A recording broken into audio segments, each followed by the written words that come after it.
Abra comigo a sua Bíblia no livro do Evangelho de Mateus, capítulo 18, versículos de 23 a 35.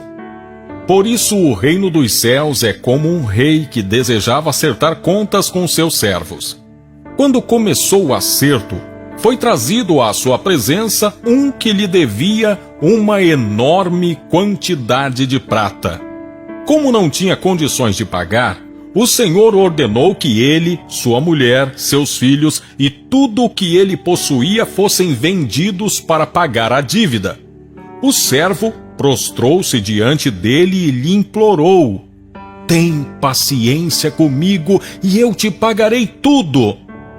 O senhor daquele servo teve compaixão dele, cancelou a dívida e o deixou ir.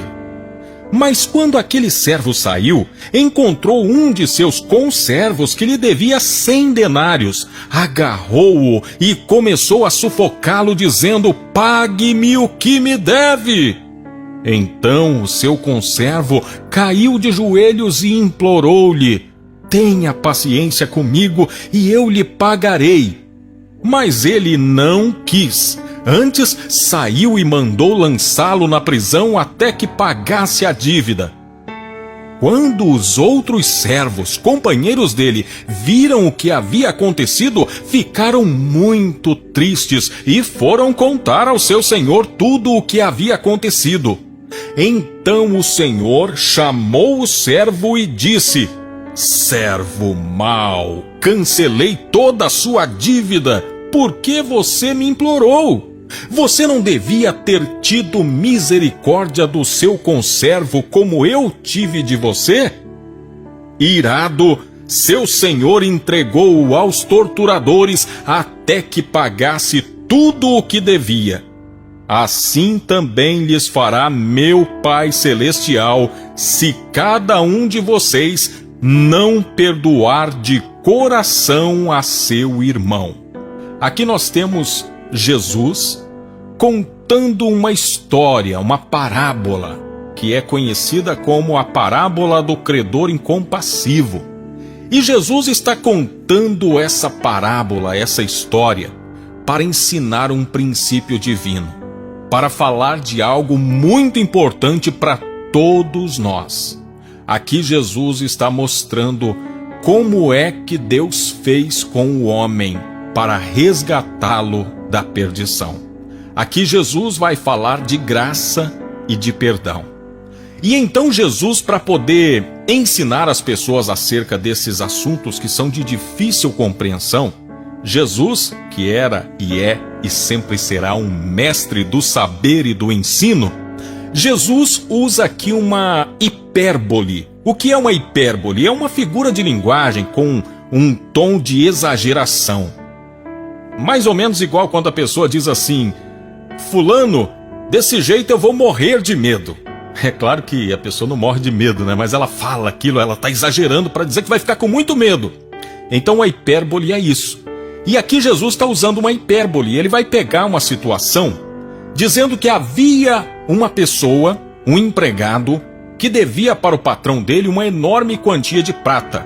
Em outras traduções da Bíblia, você vai ver que essa quantia, ela era uma quantia de 10.000 talentos de prata. Eu fiz assim um cálculo que dá para a gente ter uma noção. Sabe qual seria o valor disso na moeda brasileira, o real? Isso seria um valor aproximado de 257.630.000 reais.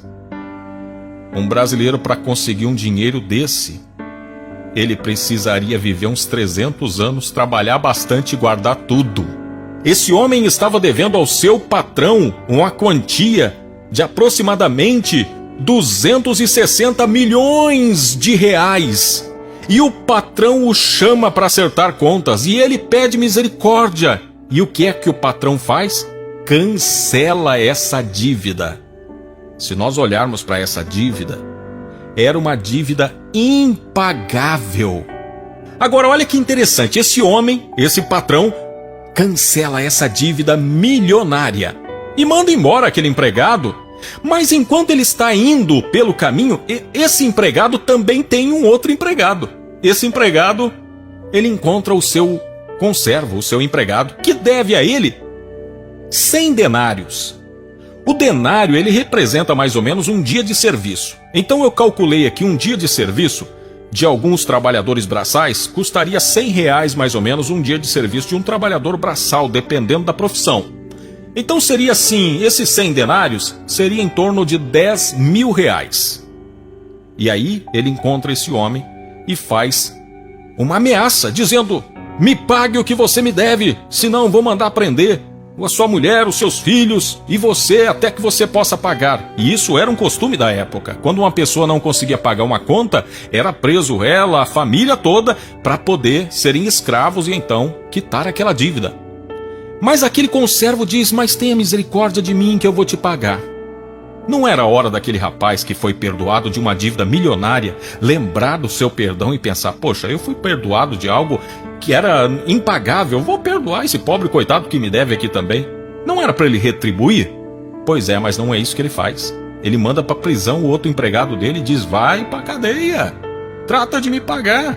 E era uma dívida tão pequena perto da que ele devia. E a gente olha para isso e às vezes fica horrorizado, não é? Você não fica horrorizado com isso, pensando uma pessoa tão ingrata desse jeito? Você olhar para uma pessoa que foi perdoada de uma dívida de 257 milhões e por causa de 10 mil ela ficar mandando o outro para cadeia. Você não fica horrorizado, impressionado com isso? Eu fico. Mas olha, muitas vezes nós fazemos desse jeito na nossa vida. Muitas vezes nós somos esse servo mau. Sabe por quê?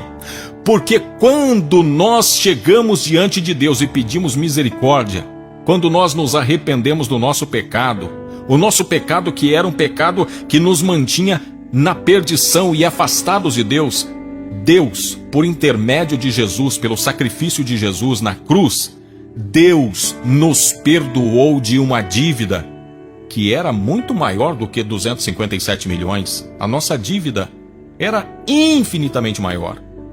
Mas Deus nos perdoou. Só que às vezes quando alguém mexe no nosso queijo, quando alguém mexe no nosso prato, quando alguém pisa no nosso calo, o que a gente faz? A gente se acha no direito de ficar magoado com essa pessoa e não a perdoa, não é? Fomos perdoados de uma dívida imperdoável, mas não somos capazes de perdoar coisas até pequenas na nossa vida. Mas nós precisamos tomar cuidado, porque sabe qual foi o resultado daquele homem que não perdoou? O Senhor disse: entreguem-o aos torturadores até que ele pague tudo o que deve. E aí ele foi para os torturadores. A pessoa, quando não é capaz de perdoar, ela é entregue à tortura, a tortura que vem de dentro dela mesma e muitas vezes do inimigo de Deus. Por isso, nós queremos agora colocar o nosso coração diante do Senhor e pedir: querido Deus, tem misericórdia de nós. Perdoa-nos por sermos assim. Perdoa-nos por sermos pessoas que muitas vezes não somos misericordiosos com aqueles que nos devem e muitas vezes queremos o teu perdão.